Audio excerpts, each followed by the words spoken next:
Merci de votre fidélité au programme de Gagnant TV. C'est un plaisir pour moi de vous retrouver dans cette émission Café Débat, ce nouveau numéro. Vous le savez, l'émission qui donne la parole à ceux qui veulent la prendre en vue d'impacter l'opinion. Après quelques jours de pause, un plaisir, comme je l'ai dit, pour retrouver ce plateau afin de décrypter l'actualité. Cette émission qui reste consacrée à deux sujets majeurs donc, qui se trouvent sur toutes les lèvres depuis un certain temps. D'abord, on parle de la presse. Est-ce une chasse aux journalistes qui est ouverte depuis un certain temps? On le sait. Quelques journalistes de la presse privée qui sont ciblés par des poursuites judiciaires ci et là, pour des raisons que beaucoup ne comprennent pas du tout. Le dernier cas, en exemple, c'est bien sûr celui du directeur général de la radio Lens FM qui a été donc invité devant la DPJ, puis après devant la cour d'appel de Conakry, et son patron, c'est-à-dire le fondateur donc de Lens FM, qui lui est sous contrôle judiciaire. Évidemment, pour une émission qui n'a pas certainement plu donc au procureur de la République, qui était focalisé sur les gouvernants du pays, les ministres, les directeurs généraux, à travers la voix d'une ancienne membre du RPG, Dame Doussou Condé. Eh bien, que dire de cette situation globale de poursuite ci et là contre les journalistes? Comme je l'ai dit, est-ce une chasse ouverte aux journalistes? La question, on va donc l'analyser. Et puis sport, on va en parler. Sanctions lourdes à la FEGIFOOT contre notamment Amadou Diaby, le premier vice-président de la FEGIFOOT, qui est donc sanctionné à 7 ans d'interdiction d'activités sportives, notamment de football, partout en Guinée, dont 5 années fermes. Est-ce une accusation? Je veux dire, est-ce que c'est une sanction non fondée, infondée, injustifiée? La question est posée, et qui de mieux pour en parler que quelqu'un qui maîtrise les rouages du football en Guinée, de la fédération notamment, Lamine Mouyouma Sissé, qui est journaliste pour le site guinéfoot.com, mais aussi directeur général adjoint de la radio Djigui FM, où il anime aussi une émission sportive qui est sur ce plateau comme invité du jour. Lamine Mouyouma, bienvenue dans cette émission. Oui, bonjour à tous vos téléspectateurs. Merci de la disponibilité. Alors oui, on parle d'abord de médias. Avant de parler de sport, on parle de journalistes. Je l'ai dit tout à l'heure, depuis un certain temps, plusieurs journalistes se voient interpellés devant la DPJ, la direction de la police judiciaire, ou soit devant les tribunaux tout simplement, suite à des émissions ou suite à des articles qu'ils auraient publiés, soit par leur plume à eux-mêmes, ou sinon des avis d'autres citoyens qu'ils ont donc mis sur dans leurs médias. Quelle analyse vous avez, notamment sur ce cas de Lens FM, puisque c'est le dernier cas en exemple, notre confrère Abou Bakr et son patron Doyen Suleiman, qui étaient donc devant la justice hier lundi? Oui, c'est vrai que c'est préoccupant. C'est préoccupant, tous les journalistes doivent s'en préoccuper. Ce qui est en train d'arriver aujourd'hui à la presse, ce n'est pas un semblant décrété pour les journalistes. L'impunité, elle n'est pas totale pour les journalistes, je suis d'accord. Il faut rappeler le journaliste alors. Mais il y a bien évidemment la procédure indiquée en la matière pour rappeler le journaliste. Alors si vous estimez que le journaliste est passé outre son métier de journalisme. Alors, ce qui se passe, c'est vrai que c'est un cas parmi tant d'autres. L'interpellation du directeur de Lens FM, il est important de donner cette précision par rapport à ce dossier. C'est le directeur qui a été convoqué, et le directeur se trouve être Abou Bakr, qui s'est présenté à la DPJ, et le fondateur de ce groupe de presse, le doyen Suleiman, est venu lui donc demander au DPJ, il est venu lui se présenter lui aussi comme étant le directeur de la radio, et a demandé à ce que la plainte lui soit destinée, mais pas à Abou Bakr. Et c'est pourquoi lui, il a été placé sous contrôle judiciaire. Abou Bakr, lui, doit être libre parce qu'il n'a aucun engagement, il n'a aucune responsabilité liée à l'infraction, au délit, donc lié au fait incriminé qu'on reproche à la radio. Et vous savez, dans la chaîne de la responsabilité dans un média de presse, c'est le directeur qui est le premier responsable en cas de dérapage, si c'est bien évidemment une radio. pour un site internet, c'est le directeur de publication. Donc le directeur général est le premier responsable en cas de dérapage constaté dans une radio. Et donc le directeur de cette radio, c'est M. Suleiman, qui est le fondateur également de la radio et qui voudrait lui-même porter la responsabilité de ce qui est reproché à leurs médias. Alors, donc, mais ce qui est préoccupant, je l'ai dit tout à l'heure à l'entame de cette émission, c'est de juger les journalistes en dehors de la loi sur la liberté de la presse. Ceux qui sont en train d'applaudir aujourd'hui cette situation regrettable, c'est vraiment regrettable de leur part, et parce qu'on était encore là très jeunes, élèves ou étudiants et journalistes, on les a vus, c'est eux qui reprochaient au régime d'alors, notamment de Lansana Conté, donc de condamner un journaliste. Donc ils reprochaient des dérives autoritaires visant des journalistes d'alors. Et à l'époque, c'est vrai que la loi en vigueur à l'époque, c'était bien évidemment envoyer un journaliste en prison s'il était reconnu coupable de délit de presse. Maintenant que le délit de presse est dépénalisé, c'est parce que c'est eux, ça les concerne directement, et donc ils regrettent pourquoi ceux qui ont participé à ancrer donc la loi, ils ont participé à voter cette loi-là au CNT, et parce qu'ils avaient leurs représentants au CNT à l'époque, tous les acteurs politiques et sociopolitiques étaient représentés au CNT, et le CNT a voté la loi sur la dépénalisation de la liberté, du délit de presse. Et donc, malheureusement, j'ai comme l'impression qu'ils le regrettent aujourd'hui. Et parce que ça les concerne, c'est eux qui sont au pouvoir. Et c'est ce qui est regrettable. Il faut bien se soumettre à la rigueur de la loi. La loi, jusqu'à preuve du contraire, voudrait que les délits de presse soient jugés conformément à la loi sur la liberté de la presse, à la loi L02. Donc c'est ce qui doit être fait. 001. C'est ce qui doit être fait, mais c'est ce qui n'est pas en train d'être fait. Et c'est ce qui explique, c'est ce qui sans doute doit préoccuper les médias. Et parce qu'on peut l'assimiler à une chasse aux sorcières, comme vous l'avez dit tout à l'heure. Et on peut assimiler cela à une façon de réduire au silence les journalistes. Encore une fois, cela ne voudrait pas dire que tout est permis pour le journaliste. Absolument. Tout est permis. Donc ce n'est pas un blanc-seing, ce n'est pas l'impunité décrétée pour les journalistes. Pas du tout. Les journalistes doivent faire leur autocritique, doivent savoir ce qu'il faut faire passer et ce qu'il ne faut pas faire passer, et ce qu'il faut dire, ce qu'il ne faut pas dire, ils le savent suffisamment. Mais c'est dernier temps, parce qu'effectivement, il n'est pas, on n'est pas en train de dire que le journaliste est un super-héros, mais au-dessus de la loi, il est poursuivable, bien sûr, comme vous l'avez dit. Mais ce qui est grave, c'est qu'en ce moment, si le procureur décide de poursuivre un journaliste pour délit de presse, c'est qu'on le fasse sur la base de la loi en la matière, la loi L002. Sauf qu'en ce moment-là, tous les journalistes qui ont été interpellés ces derniers temps ne sont pas interpellés. S'ils sont jugés, ils ne sont pas en train d'être jugés sur la base de cette loi. C'est-à-dire que les procureurs sont en train de trouver une autre façon de juger ces journalistes afin de les envoyer directement en prison, ce qui serait grave. En ce moment-là, ils font appel à la loi sur la cybercriminalité, pourtant qui est en contradiction avec le statut du journaliste et la loi qui s'y est. Et c'est ce qu'il faut dénoncer. Et je pense que dans ce sens-là, il y a quelque chose que les médias fassent pour justement ramener le système judiciaire à utiliser cette loi.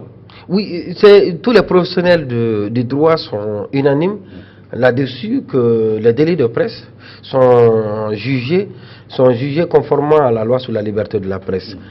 Mais on veut tellement voir le journaliste en prison, et ils regrettent pourquoi cette loi dont ils ont participé pour son adoption, le vote et l'adoption. Quand vous dites ils, c'est-à-dire les barons du régime. Oui, mais les barons, mais ça ne peut être. Le système judiciaire. Oui, pas le système. Le système est dicté par le système judiciaire, d'accord.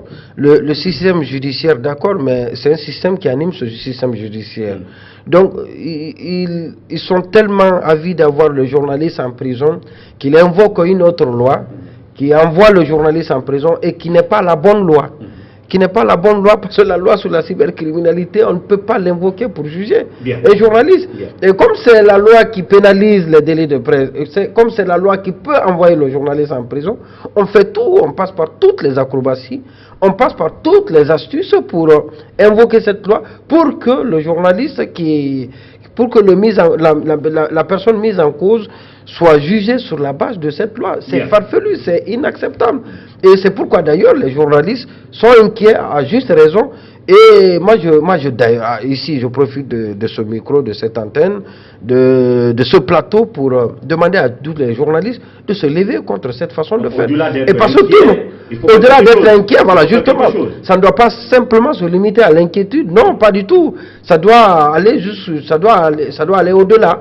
Donc l'action doit être importante. Il faut mener des actions pour contrarier, pour les dissuader dans ce qu'ils sont en train de faire, qu'on peut assimiler à ce qu'on appelle contraindre les journalistes à renoncer à leur devoir d'informer, à leur devoir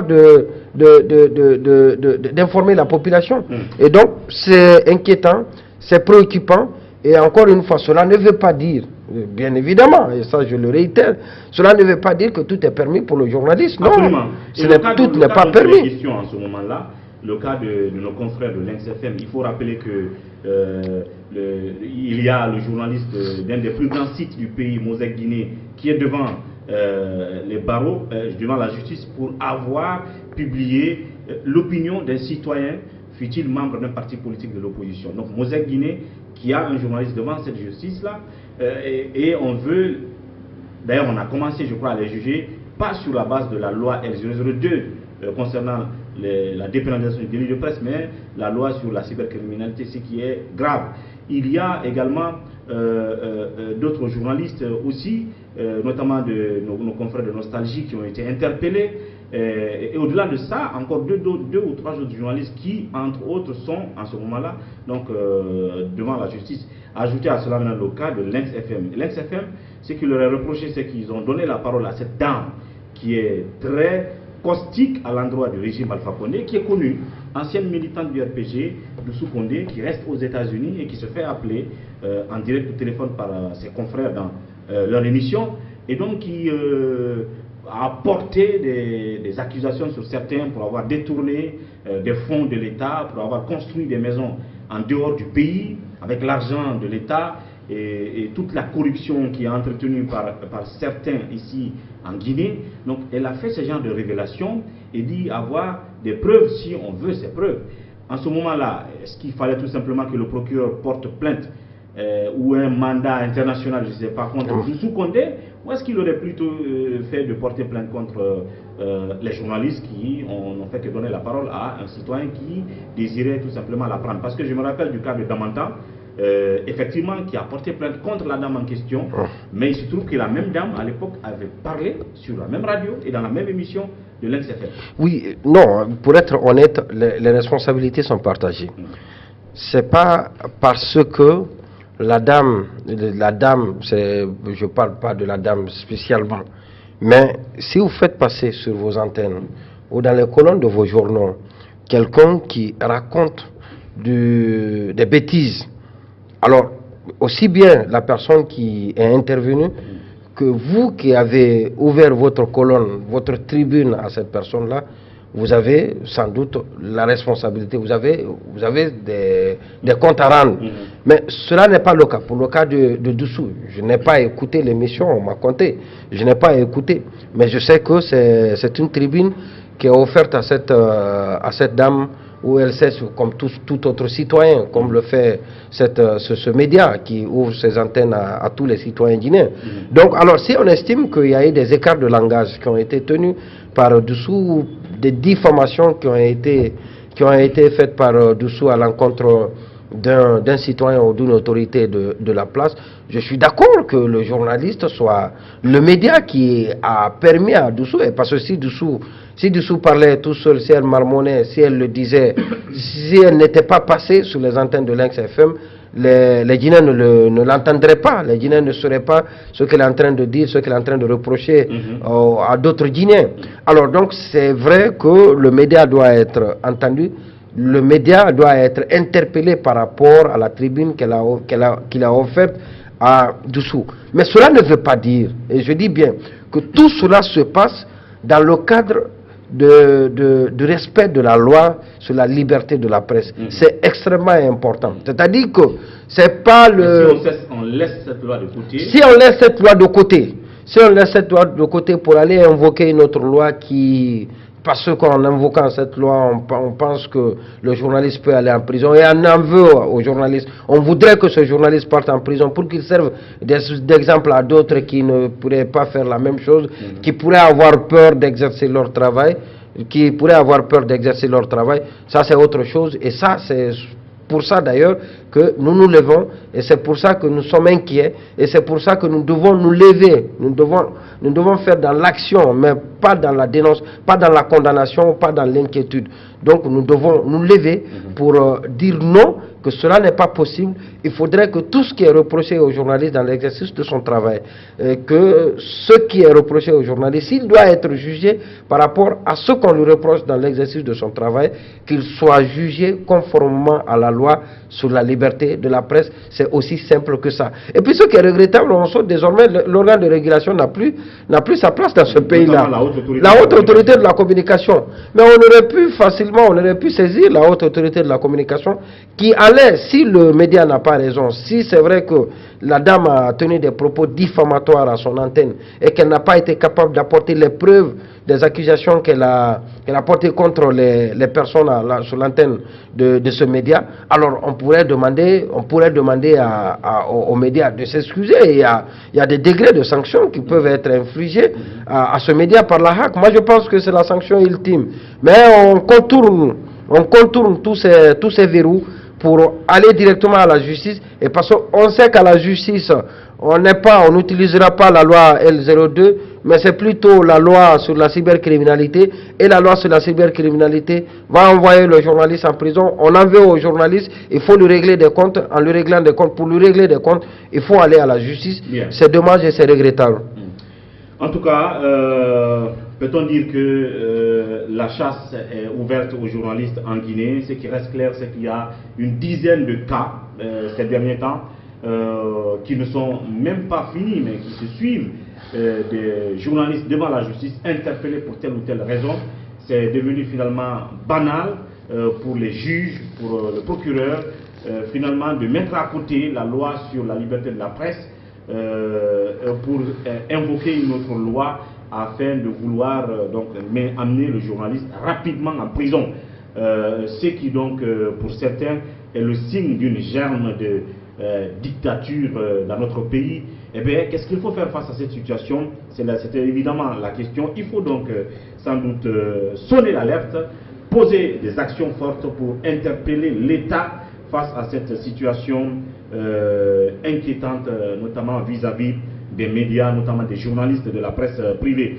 On va continuer le débat là-dessus prochainement. Le temps d'observer une petite pause. Derrière, on se retrouve.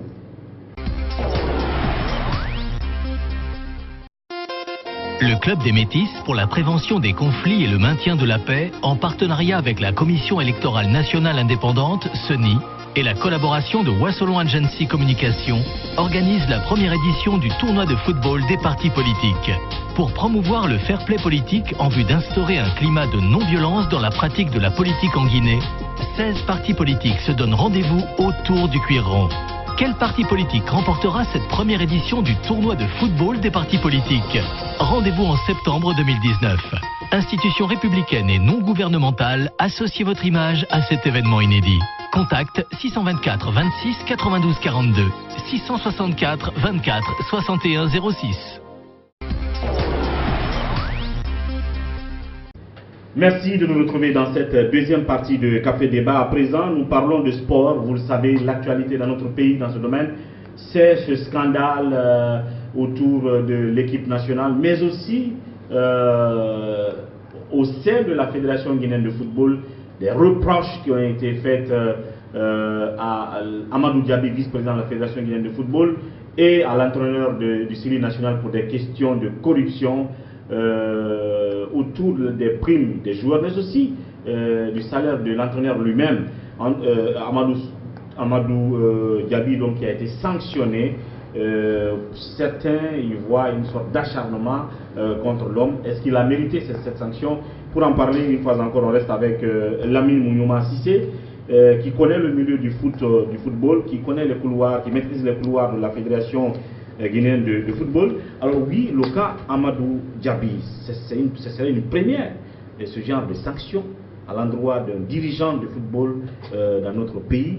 Et c'est scandaleux aux yeux de beaucoup de gens. Alors le cas Amadou Diaby, est-ce qu'on peut dire que la justice, la commission ou le comité d'éthique a eu raison de sanctionner Amadou Diaby à la hauteur de des forfaitures qui lui ont été reprochées? Moi, j'aurais applaudi la commission d'éthique si elle avait fourni toutes les preuves liées à ce qu'on reproche à Amadou Diaby pour justifier la décision qu'elle a prise. Cette décision, vous l'avez rappelé tout à l'heure, et je me permets de le rappeler, c'est bien évidemment la suspension du premier vice-président de la Fédération guinéenne de football pendant 7 ans de toutes les activités liées au football sur l'étendue du territoire national. Alors, il en a été de même pour Paul Put, qui a été condamné, qui a été suspendu à vie. Lui, au pire, a été suspendu à vie. Alors, donc, l'affaire a commencé le lendemain de l'élimination du Syli national de Guinée, il est important de le rappeler. C'est à la suite de la conférence de presse organisée par Mamadou Antonio Soare, du nom du président de la Fédération guinéenne de football, qui a dénoncé des pratiques malsaines dans la gestion du Syli national de Guinée. C'est lui qui a parlé de cette corruption, c'est lui qui a parlé de rackettage. Et donc, la commission a juste raison, je suis d'accord avec la commission, qui s'est saisie de ce dossier. C'est auto-saisi et c'est l'une des prérogatives de la commission, qui s'est auto-saisie du dossier et qui a cherché à savoir qui a racketté qui, qu'est-ce qui se passe réellement. Mais c'est un pan qui a été, comment on appelle, c'est un pan dont s'est saisie la commission d'éthique. Et parce que ce pan-là, c'est bien évidemment ce qui se passe entre Amadou Diaby et l'entraîneur Paul Put. Mais il y a eu d'autres cas qui ont été révélés, qui étaient des cas de corruption, de rackettage, mais qui n'impliquaient pas les deux personnes directement. Alors donc, c'est important de toutes les façons que la commission se soit, saisie, se soit saisie de ce dossier, parce qu'il faut toujours un début à quelque chose. Maintenant, l'enquête a été ouverte. Et bizarrement, paradoxalement, ici, arrivé à Conakry, la commission a siégé. L'entraîneur, il a été demandé à l'entraîneur de faire un rapport. C'est la fédération qui lui a demandé, parce que la fédération, le comité exécutif de la fédération devait prendre... Donc, de faire un rapport expliquant l'échec du Syli national de Guinée. De Guinée. Et ce qui est un devoir pour l'entraîneur. Après une compétition, il faut bien évidemment produire un rapport pour expliquer à l'employeur. L'employeur, dans ce cas de figure, c'est bien évidemment la Fédération guinéenne de football. Et c'est ce qui a été demandé à l'entraîneur, c'est ce qui fut fait. L'entraîneur a produit son rapport. Dans le rapport, curieusement, est apparu cet élément important qui attire l'attention de tous les Guinéens. C'est bien évidemment l'accusation portée par l'entraîneur contre Amadou Diaby. Il accuse le vice-président de la Fédération guinéenne de football de lui racketter 10% de son salaire, donc en rétrocommission. Alors, chaque mois, le comité exécutif, avant d'arriver d'abord au niveau de la commission d'éthique, le comité exécutif a appelé Amadou Diaby pour lui demander, parce qu'à siéger en plénière, en session extraordinaire autour de ce sujet, a appelé Amadou Diaby qui n'était pas au pays, qui était à l'extérieur du pays, a appelé pour lui demander des comptes, pour savoir exactement ce qu'on lui reproche, pour savoir si c'est vrai ce qu'on lui reproche. Alors, après confrontation d'idées, d'arguments, il s'est avéré, d'après le comité exécutif, que même si cela s'avérerait, mais les preuves n'étant pas là, on ne pourrait pas suspendre Amadou Diaby sur la base des dénonciations, sur la base des suspicions, sur la base des dénonciations verbales, sur la base des suspicions. Alors, le comité n'a pas pris de décision contre Amadou Diaby, a plutôt limogé l'entraîneur pour insuffisance de résultats et tout ce qui s'ensuit. Alors, la commission d'éthique s'est saisie. Donc là, c'est deux instances différentes. C'est le comité exécutif et le comité d'éthique. C'est une instance. La commission d'éthique est une instance indépendante du comité exécutif de la Fédération guinéenne de football, mais qui a été mise en place par le comité exécutif. C'est extrêmement important. C'est le comité qui a mis en place, la commission d'éthique, mais la commission d'éthique, le travail de la commission d'éthique est indépendant de celui du comité exécutif. Peut se saisir des dossiers concernant les membres du comité exécutif, peut trancher. Il n'y a pas de recours possible au sein de la Fédération guinéenne de football. Toute décision prise par le comité d'éthique, par la commission d'éthique de la Fédération guinéenne de football est sans appel à la Fédération guinéenne de football. L'appel n'est possible qu'au niveau du TAS. Et c'est ce qui a été fait par Amadou Diaby, on en parlera tout à l'heure. Alors donc, c'est ce que la commission d'éthique a fait. La commission d'éthique a écouté l'entraîneur. C'est là-bas où l'entraîneur a réitéré son accusation contre Amadou Diaby pour dire à la commission d'éthique que c'est bien à lui qu'il versait les 10% de son salaire. Il lui a été demandé des preuves.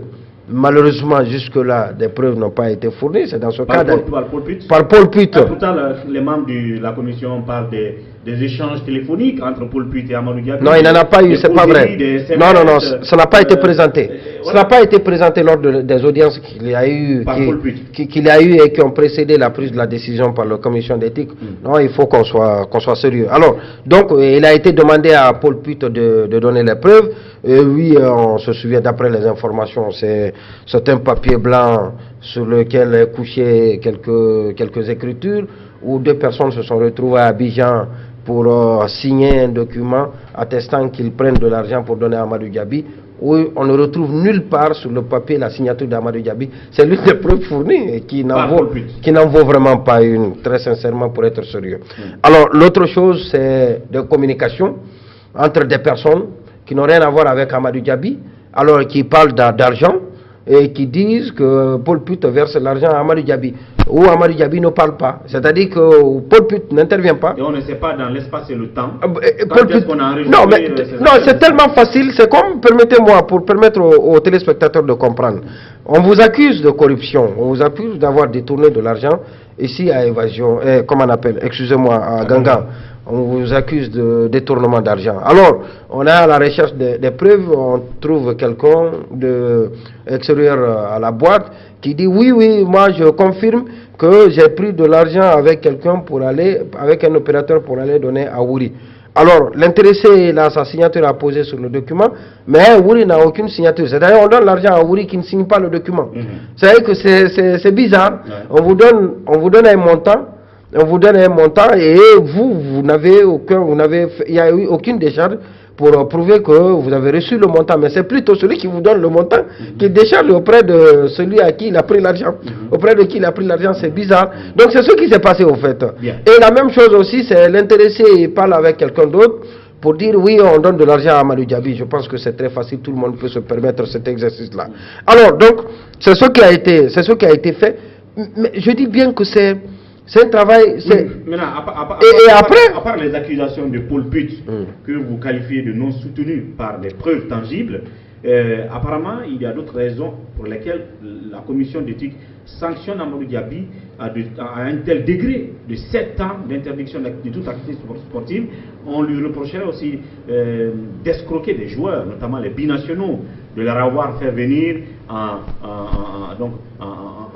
prenant justement dans leur argent, pas un pourcentage justement, en positionnant dans les salaires, les primes de ces binationaux. Il y a eu un cas très célèbre d'ailleurs où on dit qu'Amadou Diaby serait parti même jusque dans la famille de ce joueur-là, ici à Conakry, demandant de l'argent pour qu'on puisse le sélectionner. Et puisque cela n'a pas été accepté, ce jeune n'aurait pas été sélectionné a posteriori.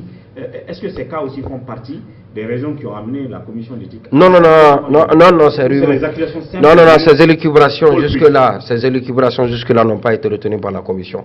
La commission a tranché sur ce qui s'est passé entre Amadou Diaby et Paul Putt.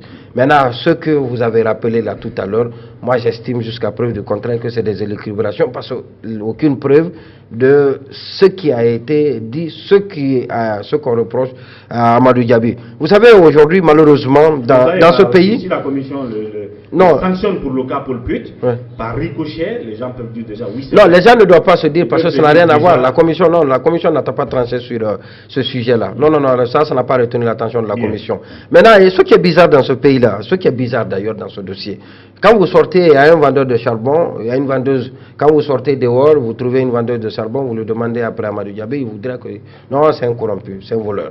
Mais il ne te dira pas pourquoi, ou comment il est voleur. Il dit, ah, parce que je l'ai entendu, les gens le dire, voilà. Donc, mais restons dans ce dossier, dans le cadre précis. C'est bien évidemment cette accusation portée contre Amadou Diaby par l'entraîneur. Alors, ce qui paraît d'abord paradoxal, c'est la suspension d'Amadou Diaby sans qu'il ne soit écouté par la commission. Et là, la commission se défend que c'est sous l'effet de pression.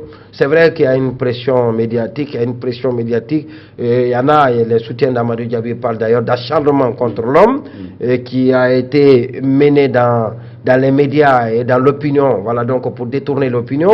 Alors, il n'a pas été entendu. Il n'a pas été entendu. Donc ça, c'est bizarre, et ça, on s'est vraiment posé la question pourquoi, mais la commission s'est défendue pour dire que c'est une suspension, à titre conservatoire. Donc la décision a été prise contre Amadou Diaby et ce que les gens n'ont pas compris. Maintenant, et après, quand Amadou Diaby est arrivé, il a été demandé une confrontation avec Paul Put, ce qui n'a jamais été fait. Alors, Amadou s'est présenté une première.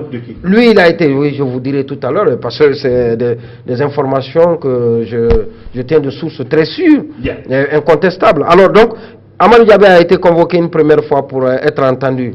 Il s'est présenté, il a été entendu pendant 6 heures d'horloge, il a été entendu. Après, à la suite d'Amadou Diaby, il y a l'entraîneur Paul Put, lui aussi qui a été entendu, et par ceux qui devaient revenir pour démonter les arguments qui ont été avancés par Amadou Diaby.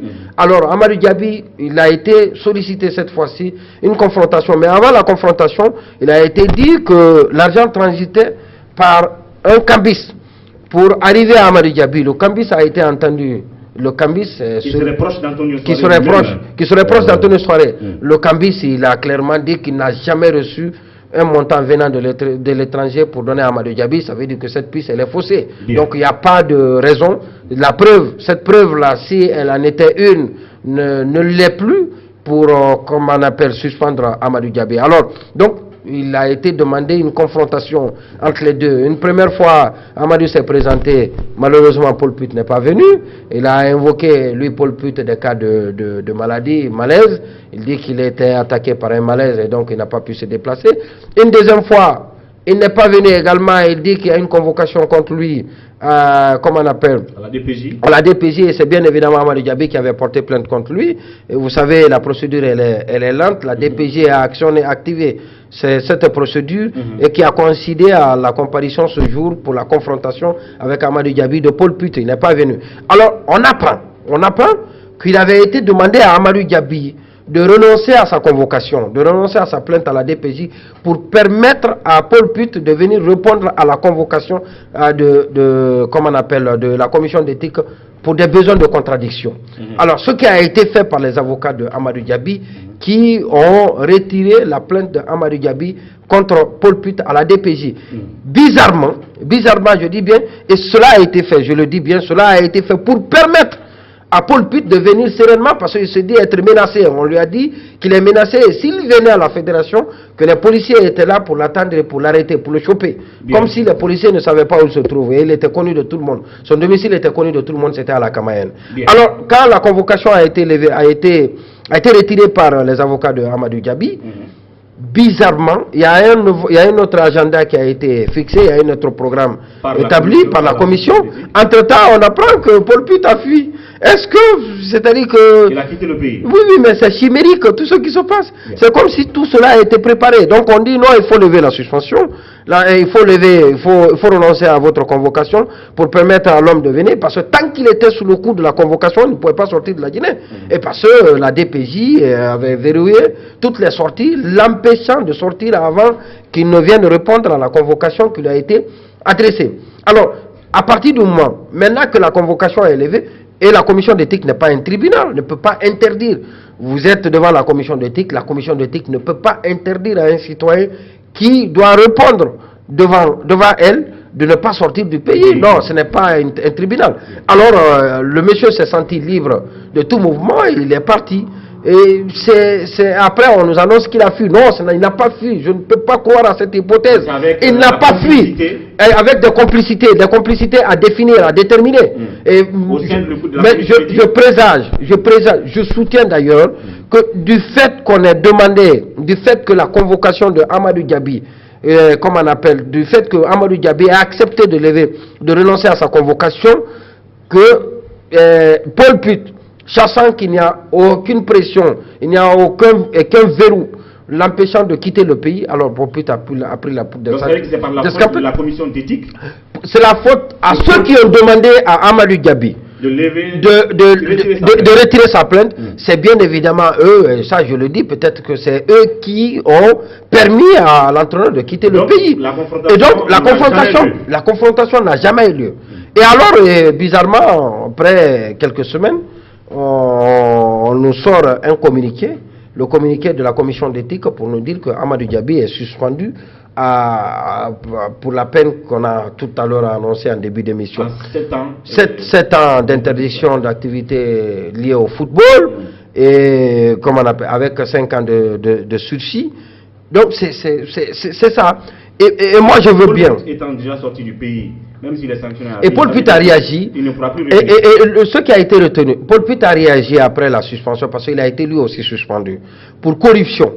Sachant Paul Put que le terme il est fort, et peut être préjudiciable pour sa carrière, il a réagi pour dire qu'il n'a jamais parlé de corruption, il a plutôt parlé de rackettage. Il n'a jamais évoqué le cas de corruption. Corruption, c'est venu d'où? C'est peut-être la qualification des faits par la commission d'éthique qu'est venu le mot corruption, l'expression corruption. Alors, ce que je voudrais dire à ce niveau, c'est davantage, c'est beaucoup plus alambiqué, c'est un véritable écheveau inextricable, auquel nous sommes, comment on appelle, dont nous faisons face avec ce dossier de cette prétendue corruption au sein du CELI national de Guinée. Moi, je l'ai dit à l'entame tout à l'heure que j'aurais applaudi des deux mains la commission, et d'ailleurs, j'apprécie, je félicite la commission de s'être saisie de ce dossier de corruption, parce que l'éthique dans le football est indispensable. L'éthique dans le football doit être débarrassé de corruption, de rackettage et de tout. Le football est une activité propre qui doit être purifiée. Et moi, je suis d'accord avec la commission de se saisir des dossiers de corruption qui proviennent de ce milieu-là.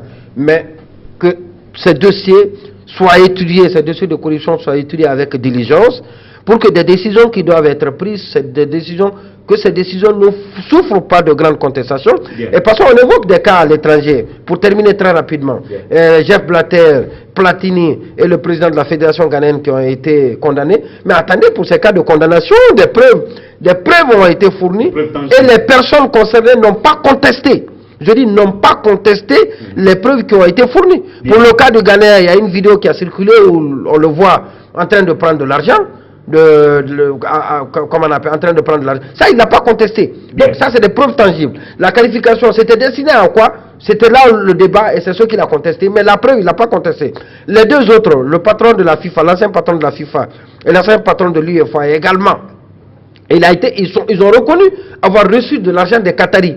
Mais ils disent que l'argent là n'était pas destiné à soutenir les Qataris dans le cadre de leur campagne pour abriter la Coupe du Monde 2022. Donc ça, c'est des exemples. Les preuves là ont été là, c'était des preuves palpables. Mais pour le cas d'Amadou Diaby, jusqu'à preuve du contraire, je ne peux pas comprendre. Je suis convaincu que c'est des suspicions, c'est des déclarations qui ont amené la commission, je ne sais pas sur la base de quel article, qui dit que sur la base des suspicions et des déclarations qu'on peut condamner quelqu'un. Maintenant, ça veut dire que Amadou Diaby a sorti ses avocats.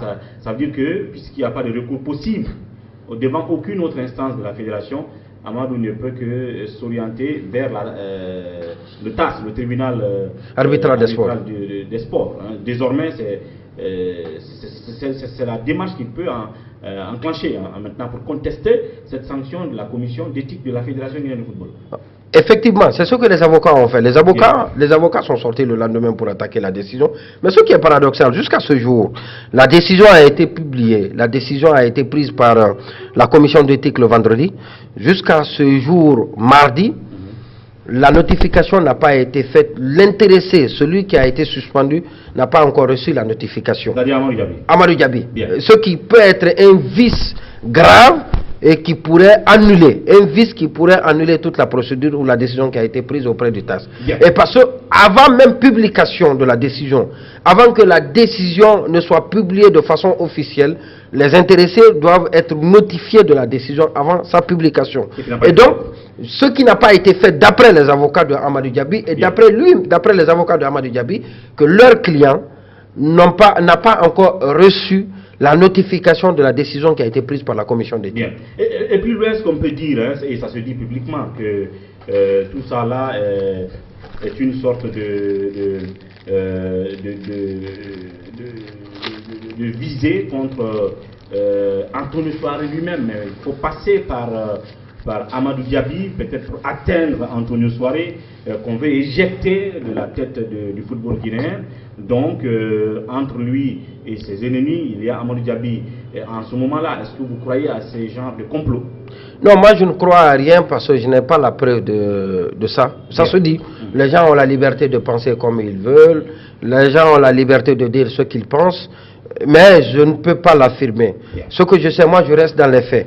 Les faits, c'est qu'il est reproché à Amadou Diaby des actes de corruption. Alors que cela soit prouvé, on attend la preuve de ce qu'on reproche à Amadou Diaby, et des preuves qui tardent encore à venir. Et d'ailleurs, dans la déclaration, dans le communiqué final, dans le dernier communiqué publié par Paul Put, il dit qu'il a les preuves de toutes les accusations qu'il a portées contre Amadou Diaby.